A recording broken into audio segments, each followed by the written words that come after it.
The New York Young Republicans chapter is closing, push to honor superhero co-creator Jack Kirby, and what's in season.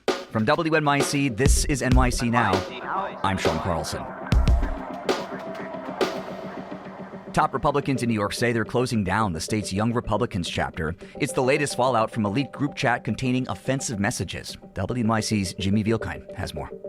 The NYGOP Executive Committee is suspending the operations of the Young Republicans in the wake of the scandal. Broome County GOP Chairman Benji Fetterman says the Friday vote was unanimous. That was an easy decision to make, and we just need to move on and frankly take this for what it is, and basically go on offense. Politico reported this week that former New York State Young Republicans Chair Peter Giunta led a group chat that included racist comments and jokes referencing Adolf Hitler and the Holocaust. Giunta has apologized and lost his job after the messages were made public. The condemnation in New York is more severe than Washington. Vice President J.D. Vance downplayed the messages as, quote, edgy jokes. Governor Hochul signed a bill into law this week that bans landlords from using algorithms to set rents. WNYC's Julia Hayward has more. The new law updates the state's antitrust laws to include rent-setting algorithms. These algorithms analyze public and private rental data to give landlords price recommendations. The Council of Economic Advisors estimated price-fixing algorithms cost renters nationwide $3.8 billion in 2023.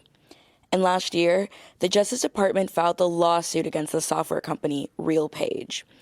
California also banned algorithmic price-fixing earlier this month. Similar legislation has also been passed in Philadelphia and Jersey City. New York State health officials are warning the public to stay out of the Hudson River. Scientists have observed the largest and thickest outbreak of algal bloom on the Hudson in the last 40 years. The blue-green bacteria is the result of drought conditions and sewage entering the water. Physical contact or ingesting contaminated water is a health hazard to humans and pets. Drinking water is considered safe because contaminants are filtered out. But the cold weather comes with at least one upside: the bacteria will dissipate as cooler weather sets in. A pop culture historian is pushing to name part of Essex Street after Jack Kirby, the co-creator behind some of the Marvel characters we know and love. We'll have more on that after the break.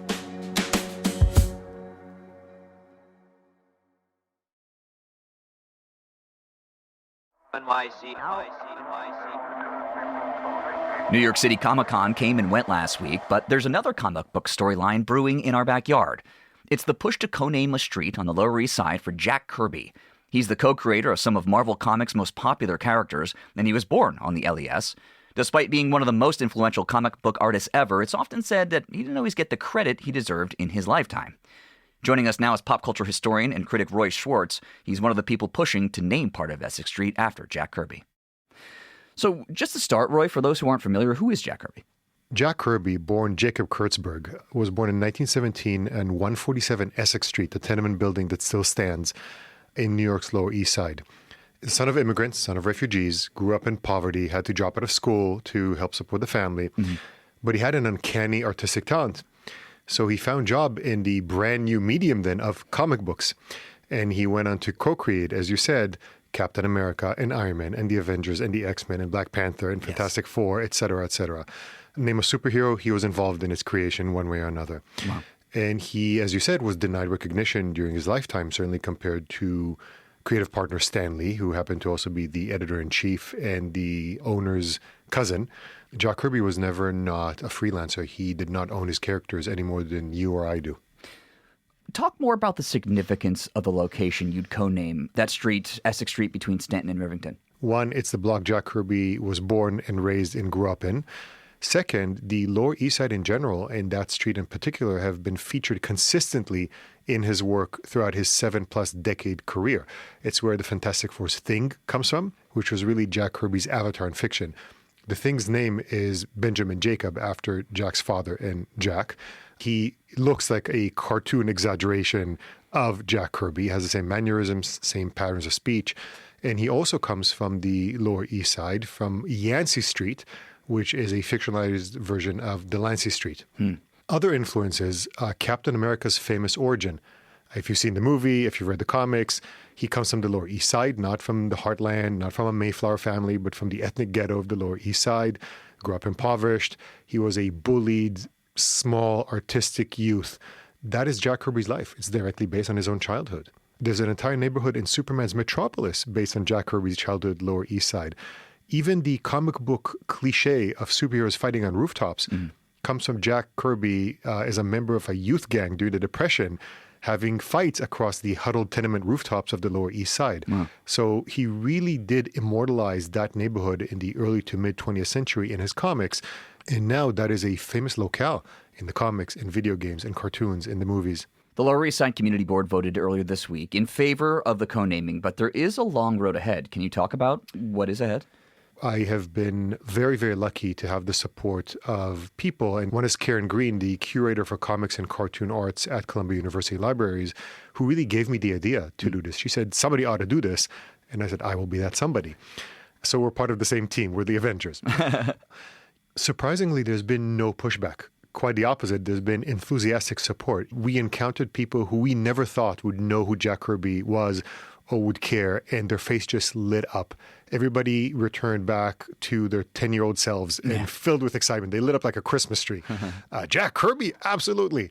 And it's been a joy to see that happening again and again and again. The next step is a wider community board meeting, followed by the district council members' approval, followed by the city council's approval, followed by the mayor's signature. So the road ahead of us is still long. Now, if this effort is successful, what do you hope people take away from seeing Jack Kirby's name on a street sign? And what part of Kirby's legacy do you feel is the most important for the public to recognize, especially for people who say don't care about comics? You don't need to care about comics to realize we live in culture. It's a construct we all live in. Jack Kirby is a founding father of modern popular culture and of a beloved American mythology. His groundbreaking artistic innovation and his moralistic storytelling have brought joy and inspiration to generations of New Yorkers, of Americans, of people around the world. That's something worth recognizing and celebrating, even if you could not care less about the medium of comics. Although you should, because they're awesome. True. Richard Hamilton's 1956 collage, Just What Is It About Today's Home, is considered the first significant piece of pop art. At its very center includes a cover for Jack Kirby's Young Romance, which is a genre he actually co-invented. Similarly, Roy Lichtenstein's 1963 painting Image Duplicator, which is known for its bold composition, is essentially traced over Jack Kirby's art from the first X-Men comic. Jack Kirby helped birth pop art as we know it. And he has also been credited as a direct inspiration by countless creatives, including Michael Chabon. The Amazing Adventures of Cavalier and Clay, which won the Pulitzer, is partly based on Kirby's life and is dedicated to him. George R.R. Martin credits him, George Lucas, Guillermo del Toro, and the list goes on and on. Jack Kirby grew up in the harshest conditions, and he did not have an easy life. But he was a dreamer, and he never, ever gave up on his dreams.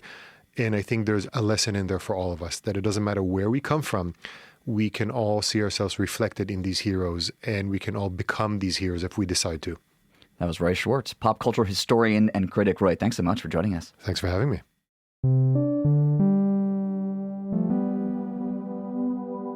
Every now and then, we like to keep up with what's in season at your local market.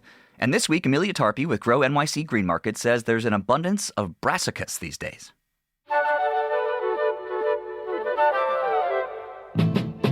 So many things are in the brassica family. Kales, collards, bok choy, broccoli, cauliflower.